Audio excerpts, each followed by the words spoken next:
So you've no doubt made lasagna before, but let's turn our favorite Sunday night pasta into a cozy soup.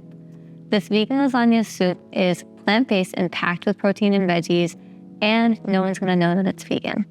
Now before we begin, I have a cup and a half of lentils that have been soaked overnight. Soaking them overnight will help them absorb more flavor in the cooking process, and it also makes them quicker to cook in the soup. Once we've gathered our ingredients, we're gonna begin making our lasagna soup. Oh, big pot, okay. So to start, we're gonna add in a tablespoon of olive oil, followed by our minced garlic and our onion. We're gonna cook that until the onion is translucent and the garlic starts to brown.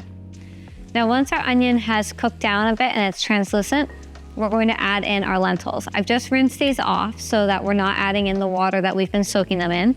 Okay. And now we're gonna lightly saute them for about 3 to 5 minutes. After that, we're going to add in our veggie broth, our tomato sauce, crushed tomatoes, tomato paste, dried parsley, and basil, and a little bit of salt too. So once our soup is boiling, the lentils take about 4 to 5 minutes to cook in that. While that is boiling, we're also gonna add in our lasagna noodles. So I'm using gluten-free lasagna noodles. You can use whichever lasagna noodles you'd like. We're gonna break them up into chunkier pieces so that they'll cook in about 4 to 5 minutes in the boiling soup. And then we're gonna follow that up by grating in some vegan cheese and adding in either spinach or chopped kale. So a couple of notes about this recipe. Of course, lasagna uses ricotta, but we don't have vegan ricotta that's in stores. I do have a vegan ricotta recipe on the blog.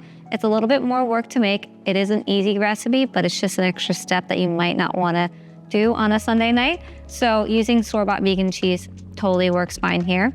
The spinach is gonna cook down a lot quicker than the kale, but the longer that this cooks, obviously the more flavor, and it's totally okay. The noodles are not going to wilt and become like pasty.